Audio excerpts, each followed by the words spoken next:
today's discussion. We'll take a comprehensive and professional look at the foundations of practice in sport and exercise psychology consultancy. Our focus will be on aligning ethical considerations, frameworks, and training pathways with the broader philosophical, analytical, and reflective elements of our field. This will guide our analysis of Rachel's case, a 10-year-old netballer who is showing signs of performance anxiety during her training and games. We will examine her situation not only from a psychological perspective, but also in the context of professional practice, ethics, and intervention strategies. So we'll start by exploring the ethical and regulatory frameworks that underpin our practice, alongside the training pathways necessary for becoming a practitioner. Then we'll discuss philosophical assumptions, conduct a detailed needs analysis, and synthesise this into a case formulation. Finally, we'll examine the role of reflective practice in ensuring professional growth and effective client outcomes. We hope this structure will provide a holistic view of the complexities involved in working with children like Rachel, who are navigating anxious feelings in high-performance sports. So we will aim to highlight the interconnectedness of all of these elements and their relevance to Rachel's case. We'll begin with the ethical considerations before moving to the training pathways, regulatory frameworks, and philosophical assumptions that guide our understanding and interventions. Hannah, would you be able to tell us a little bit about the ethics? Yeah, so ethics from the cornerstone of sport and exercise psychology. The British Psychological Society, BPS, Code of Ethics and Conduct provides a framework of 4 guiding principles. These are respect, competence, responsibility, and integrity. So these principles ensure that practitioners maintain the highest professional standards and uphold the dignity of their clients. So when working with young athletes like Rachel, these principles take on added significance. So aligned with the ethical guidelines that Hannah's just touched on are the regulatory frameworks. These govern the practice of sports psychology in the UK. The Health and Care Professions Council, also known as the HCPC, specifies standards of proficiency that include maintaining accurate client records, safeguarding clients, ensuring confidentiality, and delivering evidence-based and safe interventions. So the HCPC ensures practitioners demonstrate the skills and ethical responsibility necessary to work in this field. Yeah, and as well as this, the General Data Protection Regulation mandates that practitioners maintain strict confidentiality and privacy when handling client data. This is especially important in Rachel's case as she's a 10-year-old child, and her personal and sensitive data must be protected. We must be transparent with her about how her information will be used and make sure her parents understand the limits of confidentiality. So in the context of working with minors, it's also essential to consider the Child Act 1989, which emphasises child welfare as paramount. This legislation requires that we ensure Rachel's safety and well-being are always at our primary concern, including when it comes to managing her anxious feelings during sports participation. So, Phoebe, could you talk us through the training pathway options? Yeah, so the training pathways are a crucial aspect of ensuring that practitioners can meet these ethical and regulatory standards. So in the UK, the journey begins with a BPS accredited undergraduate degree in psychology. This is then followed by a master's degree in sport and exercise psychology. Upon completion, practitioners must undergo a stage 2 training. So this can be done through BPS or a BASIS route, and it involves supervised practice and further professional development. Additionally, some practitioners may also seek registration through the HCPC. This provides a further layer of regulation and accountability. And it's important to mention that for international practice, it's good to be familiar with other bodies as they all have their own set of ethical and professional standards. We'd like to note that as per the HCPC, we will assess whether the anxiety is under the jurisdiction and competency of us as sports psychologists, or if the issues Rachel is facing extends beyond anxiety to sport, and make a referral to a clinical psychologist if needed. So this comprehensive framework of ethics, regulation and training ensures that practitioners are prepared to provide high quality client-centred services. As we explore Rachel's case, we will continue to reflect on how these principles guide our approach. Now that we've covered the regulatory and ethical foundations, we'll turn to philosophical assumptions. These are the underlying beliefs and perspectives that shape how we approach and understand clients, especially in a sports psychology context. For our analysis of Rachel's anxiety, we adopt an interpretivist framework to move towards mutually set goals. Through the following assumptions, albeit difficult to change a person's thoughts and feelings, we can try to change her relationship with the feelings. Yeah, so to elaborate on that interpretive approach, it emphasises the understanding of individual subjective experiences. So focusing on the meanings that create from the experiences. So in Rachel's case, this approach allows us to consider her emotional experience of netball. So rather than merely trying to change her behaviour or improve her performance through clinical techniques. Interpretism also encourages us to consider Rachel's context. So that's the social, the familial, and the sporting environments that influence her perceptions. Her feelings of nausea, fear of the ball, and the relief she experiences after the games can only fully be understood if we listen to her story and the meaning she attaches with these experiences. So this perspective stands in contrast to a positivist or performance-focused approach, which might seek to measure and optimise Rachel's signs of anxiety purely through quantitative data and performance metrics.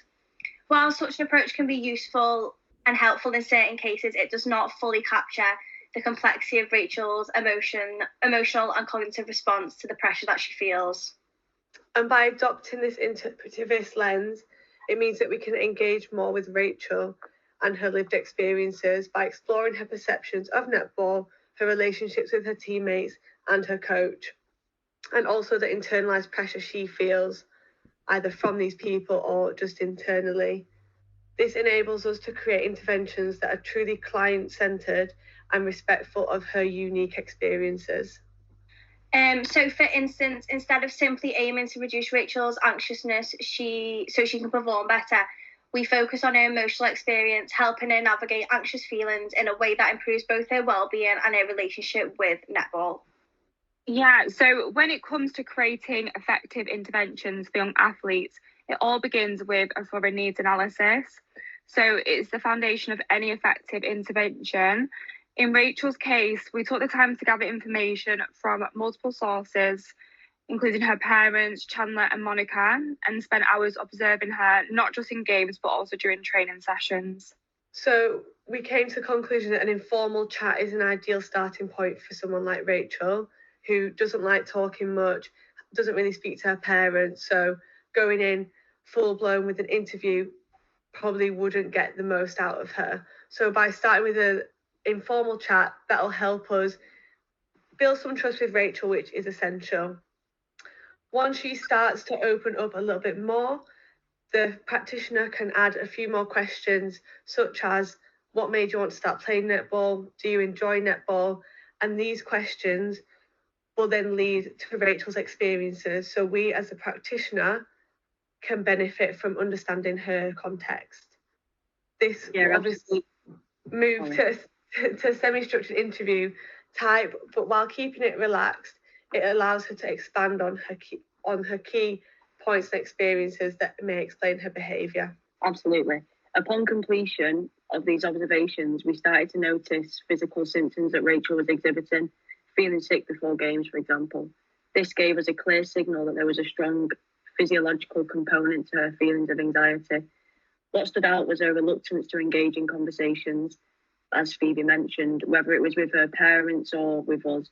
It may signal discomfort, possibly with verbalising her feelings, or maybe even a lack of trust in the process. By introducing creative techniques such as drawings or role play, this can help the practitioner to understand Rachel's experiences. Yeah, so building on from what Meg said, when we observed her during practice, we noticed very specific behaviours that pointed to deeper issues.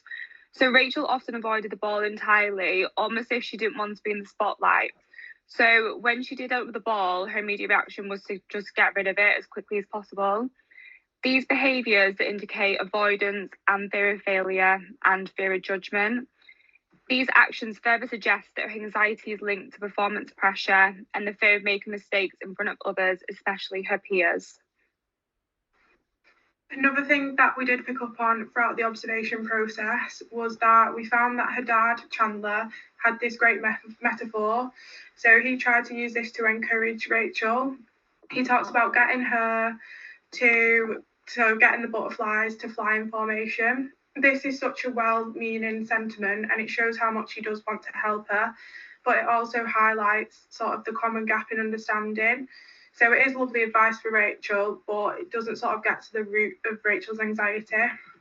Those cognitive and emotional underpinnings that drive her fear of failure aren't really understood by her parents.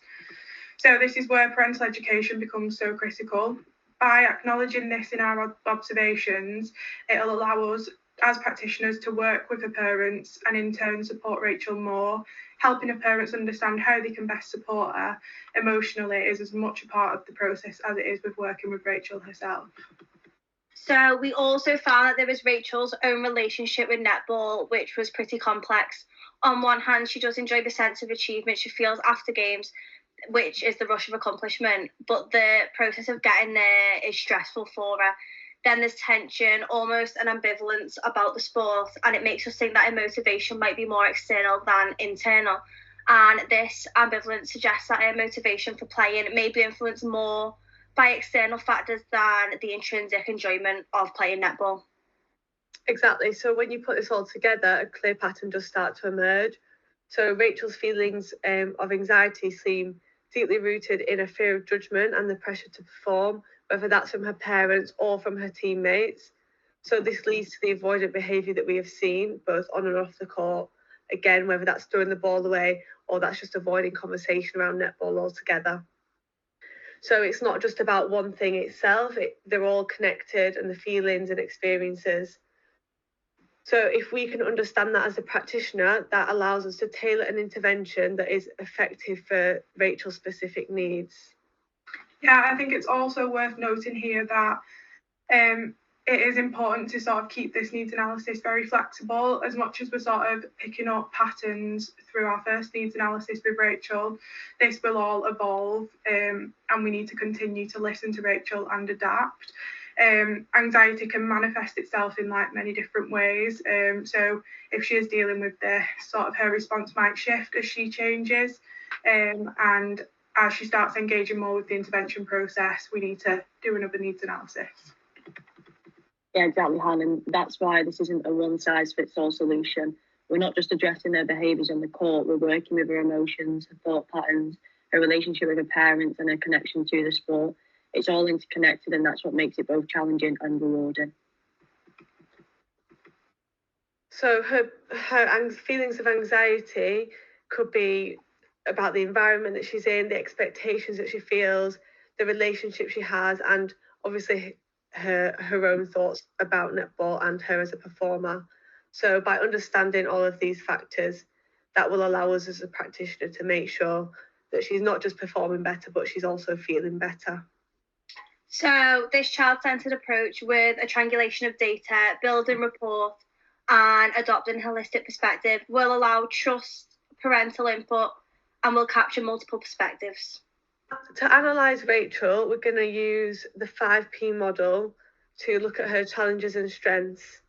Let's start with the presenting problem. Mia, would you be able to outline this for us? So, of course, Phoebes, Rachel's presenting problem is a suspected performance anxiety, fear of criticism, and ambivalence towards netball. These manifest in several ways. She avoids handling the ball, throws it away quickly to relieve pressure, and avoids conversations about netball altogether, really. These clearly show how her anxious feelings impact both her behaviour and her emotional connection to the sport. So her feelings of anxiety is both a barrier to performance and a source of her emotional distress. So can we consider the predisposing factors, Meg? Yeah, sure. So at 10 years old, Rachel is still developing emotional resilience, which makes her far more vulnerable to stress. Her parents' well-intentioned involvement may unintentionally add to her anxiety feelings. For example, Chandler's advice about getting the butterflies to fly in formation, while kind, may not resonate with Rachel and could make her feel even more pressure to perform. Yeah, so Rachel's potential lack of confidence further predisposes her to heightened sensitivity to feedback and criticism. This, combined with the competitive nature of her environment, creates the opportunity for performance anxiety to take hold. Yeah, and it's worth noting on that these predisposing factors are not fixed. With the right interventions, we can help Rachel build emotional resilience and shift her perception of feedback into something constructive. Strategies like fostering a growth mindset and reframing feedback as opportunities for growth can make a significant difference in her emotional development. So the precipitating factors, what is triggering Rachel's feelings of anxiety right now? Yeah, so Rachel's anxiety appears to be triggered by the highly competitive environment she plays in. So it's the shouting from her teammates when she makes mistakes. This amplifies a fear of failure, as does sort of the pressure she feels from her parents' expectations. Yeah, also Rachel's teammates' reactions, even if it's unintended, likely reinforce her fear of making mistakes. This creates a high-pressure environment that compounds her anxious feelings every time she steps onto the court. And we haven't forgotten the competitive level of her games. At this high level, Rachel might feel as though every mistake is magnified, and that might make her fear of failure even more intense. So moving on to her perpetuating factors, how are her current behaviours sustaining this cycle that she seems stuck in? So Rachel's avoidance behaviour, such as throwing the ball away quickly, perpetuates her anxiety. It prevents her from developing confidence on the court and reinforces the idea that netball is stressful rather than enjoyable. This behaviour not only limits her skill development, but also denies her the opportunity to experience small successes that could eventually help build her confidence. So over time, this pattern makes it harder for Rachel to view the game positively or feel capable in her abilities.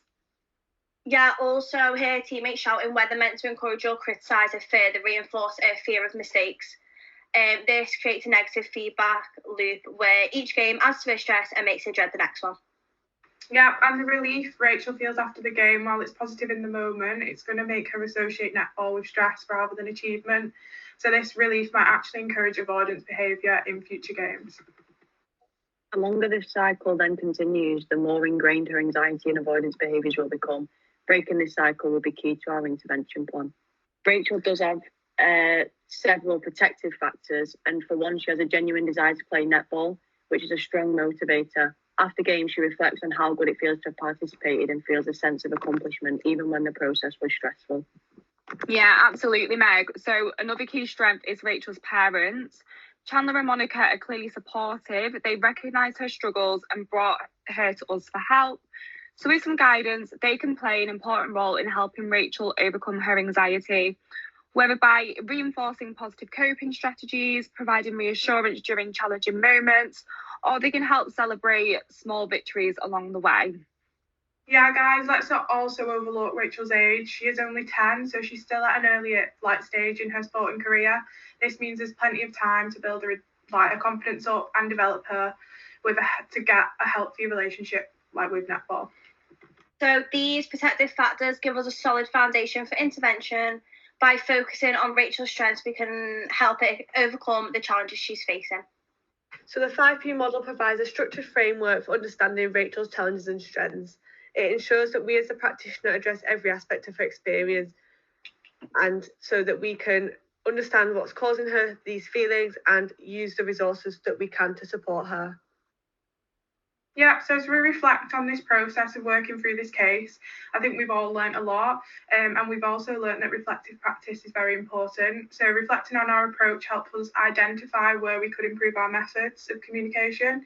We constantly want to assess how well we're meeting Rachel's needs and adjust our interventions as necessary. Yeah, throughout this process, we've also been so mindful of our biases and assumptions. For example, we needed to ensure we didn't impose our own values about success and performance onto Rachel's situation, but instead we worked to understand her personal experiences. Yeah, so regular reflective discussions, whether through supervision or peer feedback, have enabled us to maintain a client-centered approach. By using reflective models like Gibbs' reflective cycle, we've been able to deepen our understanding of Rachel's needs. Yeah, so in conclusion, we've covered the essential components of ethical and professional practice in sports psychology consultancy. We've included the regulatory frameworks, training pathways, and philosophical assumptions that guide our work. Yeah, and through Rachel's case, we've demonstrated how these elements integrate to create a professional, evidence-based and client-centered approach that prioritises Rachel's well-being over pure performance outcomes. Approach rooted in ethics, philosophy and reflective practice, all with a theoretical underpinning, ensures that we address the broader needs of our clients while remaining adaptable to their evolving situations. Yeah, so we hope that this discussion has shed light on how sports psychology consultancy can provide holistic support to young athletes like Rachel, fostering both their psychological well-being and their development as athletes. Thanks for watching. Thank you. Thank you. Great work, everybody.